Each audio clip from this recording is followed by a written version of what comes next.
Okay, this is a video for the new 7 Hertz SONUS. Tip this down a little bit. If you're interested in winning this set, I'm going to give it away probably when they start to sell it, so it won't be long for this one. The moon drop from the previous video was September 1st. This will be around the same time. Comment below this video. You got to be a subscriber that I can confirm. Like if you genuinely like the video. This is a hybrid. It's got a single dynamic and a single balanced armature. And this part is the unbox. You can skip ahead below. This time I'm actually going to give listening impressions unlike the moon drop because this isn't a limited edition. Open up the box. Take it out. I've already listened to this. I put it back in. You can note that the cables aren't. When you buy this, the cables will be attached to it. First thing I want to do is look at the cable because I am a big fan of this cable. I think this is dope. This is kind of like, reminds me of some speaker cables that I've got in my home system. This is like a ribbon cable. This is really, really, really dope. I like this a lot. It's a little bit unwieldy around the ear hook part, but it's a really, I dig it. I'm just a fan. I would buy this in a more premium configuration made of gold or something because it doesn't do anything to sound quality, but I love this design. It's really, really cool. It's a 2-pin. Doesn't really look proprietary. Let me see if I can confirm with a random set. I'll take the Olinas, see if that would work. Yeah, that would work. So it's not proprietary in the sense that it's only going to work with this set. So you'll be fine there. It's a really nice cable. It's going to work pretty much any 2-pin unless it's very much recessed. Then you've got this, and it comes in, I believe, 3 colors. There we go, right there. Looks like a silver or a light gray, red, and then a darker, like a slate, I guess. Anyway, you can get it in 3 colors. It's the shell. It feels cool to the hand. I guess it's a metallic cap and a resin bottom. The balanced armature is right there, not in the nozzle. People say it doesn't really make a difference. Yes, it does. I can hear it. There it is. It's got a short tube to the tip, which has a unique grill on it. It's not the typical grandma's screen door or aluminum foil with punch holes in it, which is like the cheapest thing you can get. This is some kind of a custom design right here. It looks very sharp. It looks well put together. I don't know what the dynamic driver is in there. I'll eventually get a set and crack it open, or Hi-Fi will do that and see exactly what the driver is. But it looks well put together. The cable's really nice. The balanced armature is there and it's not there, which is also a really nice plus. You got a pouch that comes with it. Smells like leather. Inside that you've got some backup replaceable filters, which means that you could, if you wanted to, take off the ones that you've got, put some extra dampening filters and change the profile if you wanted to. It comes with assortments of tips. Looks like, yeah, I'm not going to count them. You got several tips. And that's the unbox. Let's go ahead and talk about the tuning and the music replay. Okay, let's talk about some music. 7 Hertz SONUS, I think that's what it's called. Starting with, let's go ahead and take a look at the graph real quick. The graph looks fine. There's nothing jumping out. There's nothing offensive. The ear gain isn't blasting forward. There's no roll in the sub bass. There's no precipitous roll in the late treble. There's no giant spike or cavity. Looks like a very safe tuning.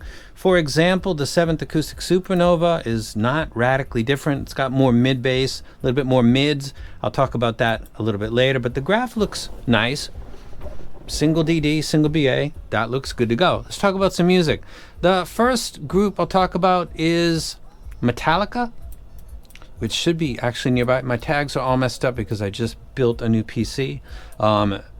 There we go. Metallica, electric guitars, dual electric guitars, distortion pedals, busy BPM 2 kick drums going on depending on the track. It handles that well. Sometimes dynamic drivers of a poor quality will introduce a haze or a veil that will kind of disrupt everything after that, which is everything in the mid. So it's not suffering from that. It's a very clean and crisp replay. So we move to something like Madonna, female vocals, Take a Bow to be specific. Sounds fantastic. Female vocals overall. Look at all these broken tags. I got so much work to do. Oh my God. Female vocals sound great on it. There's not any problem right there. Vivaldi, I've got to go all the way down the other side. Vivaldi sounds great. String section, a full orchestra, sounds very crisp and clean. The overtones are not too intense. A full orchestra, a full string section and orchestra will get on you really quick. If there's some poorly done treble, whether it's the quality of the drivers or tuning, this handles it fine. There's not a problem there. As we move into what would be the not ideal part, move backwards here. Led Zeppelin on the 4th album, there's a track called, I got a lot of versions of that. There's a track called When the Levee Breaks. And it's notable because I talk about it all the time because it is a famous intro to a track, and it is so famous that videos are dedicated to how they produced that track. And at the time when it was made in the 70s, there were people saying, wow, Bonham just blasted, it's such an iconic dun, dun, dun. It's supposed to shake you. That's how it's produced, and everybody that listened to it at the time thought, wow.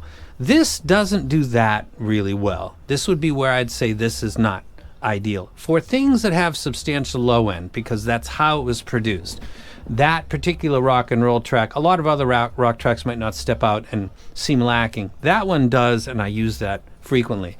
For hip hop, Kendrick Lamar I listened to and some other stuff, I thought that didn't, let me turn Bob Marley down before I get a strike on my channel. Hip hop is really probably not where this is suited. I will bring some examples up now and show the 7th acoustic again. The 7th acoustic Supernova, actually, even though it's slightly different in the mid bass, and it's BA instead of DD, because I listened to it, I A-B'd, does the Bonham better. And it also does Please Don't Go by the Violent Femmes, which is a very prominent 4-string bass guitar. It sounds like it's slightly, the strings are slacking a little bit, and the pulls and releases are very deep, and this doesn't do that, but the Supernova does. So it's interesting because that's a BA set, this is DD. The difference, mid bass is a huge thing. The tucks of the Monarch and the variations versus other sets are talked about many, many times. It's playing out right here. The Supernova does it okay. The Sonus, not quite as much. And then on a more extreme version would be the Simgot EM6L, which is really good with that kick drum, and it's also fine with hip hop. So that's like 3 degrees of how you do, literally. The mid bass is 3 different versions right there, and as you go up you get better replay of hip hop and also that kick drum. Now, do I recommend this? I'm going to do a full video for this. If this is $109, then I would probably go with the Simgot. It's got more drivers and the tuning is more matching to my library. Remember, this is my opinion with my library. I'm being very specific. If this is below that and is like $70, $50, then there's a lot of other options, and it would really depend on what your library is and what your personal preferences are. So on the extreme end would be the Simgot. I would take the Simgot. As we go lower, there's more options, and then it would depend on personal preference and library. What part of the library? I think this does female vocals well. So if you listen to J-pop, K-pop, Vocaloid, that's a generalization, but a lot of female vocals within those genres, this would probably be a good choice for you. If you want a little more punch, this probably wouldn't be the choice for you. But the graph would probably tell you that, and you don't need me to say that, but I'll just say that because it's my video. Again, if you want to win this set, go ahead and comment, like, and subscribe. I got to be able to see that you're actually a subscriber, and this will be probably passed out around just after the moon drop, and after I do a full review for that. So this is first impressions. I think they did a great job. I think the cable is nice. I love it. It's really easy to drive as well too. I played this off my Sony phone that has a 3.5. There's no problem with that. So drivability is easy. And I love that cable. That is so dope. And I'm out.